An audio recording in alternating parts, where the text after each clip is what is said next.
Azərbaycanda sosial gərginlik o dərəcəyə gəlib çatıb ki, sosial problemlər o qədər həddini aşmaqdadır ki, neft gəlirləri azalır, ixracatı azalır və Azərbaycan illərlə davam edən talandan sonra artıq defolta daha çox yaxınlaşıb. Yəni, el dili ilə desək, bankrot olmuşuq, xəbərimiz yoxdur.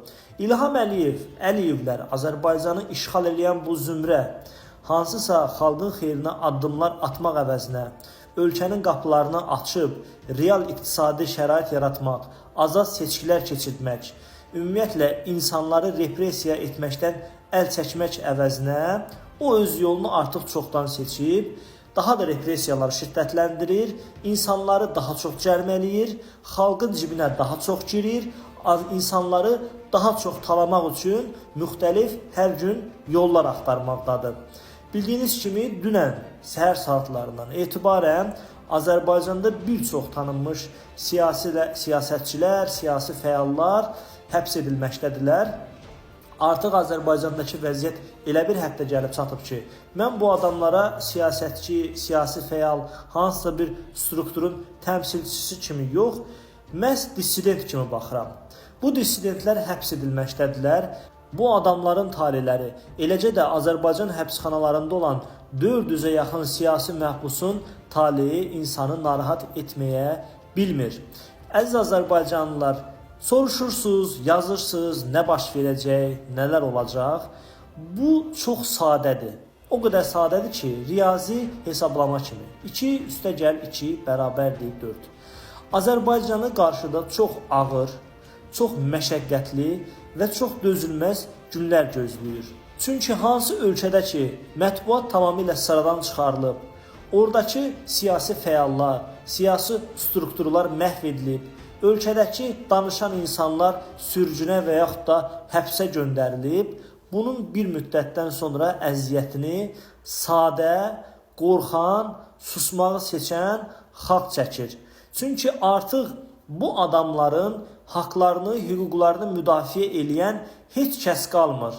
Və bu kimi rejimlərə xas olan xüsusiyyət bundan ibarətdir ki, onlar qarşılarında bir səth, bir qüvvə, hesablaşacağı bir şəxs görmədikdə daha da azğınlaşır, daha da harınlaşır və insanlara görünməmiş zülmlər həyata keçirir. Qarşımızda çoxlu nümunələr var. Şimali Koreya, Türkmənistan, Belarusiya, ümumiyyətlə İlham Əliyevin və son dönəmlərdə dırnaq arası milliyyətçilərin danışa-danışa, öyə-öyə bitirə bilmədiyi Orta Asiya ölkələridir ki, bunları sizə nümunə çəkə bilərəm.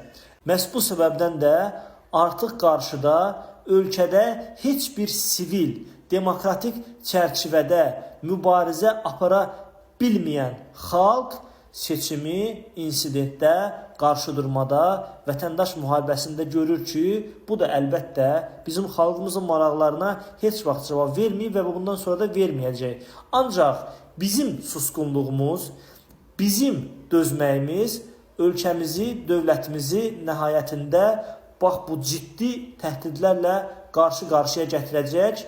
Onsuz da İlham Əliyevlər o qədər harınlığa çatıblar ki, pul onların gözünü, qarət eləmək onların gözünü, pul qazanmaq ehtirası onların beynini elə bağlayıb ki, onlar heç bir zaman bütün bu dediklərimizi, atılmalı olan addımları atmayacaqlar.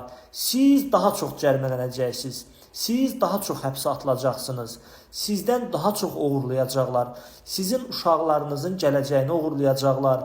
Sizin mülkiyyət təminatınız olmayacaq. Sizin iş təminatınız da daha da pisləşəcək. Sosial problemlərin məşəqqətlərində daha çox boğulmaqla məşğul olacaqsınız. Bütün bunlar məni bir insan kimi əlbəttə məyus eləyir.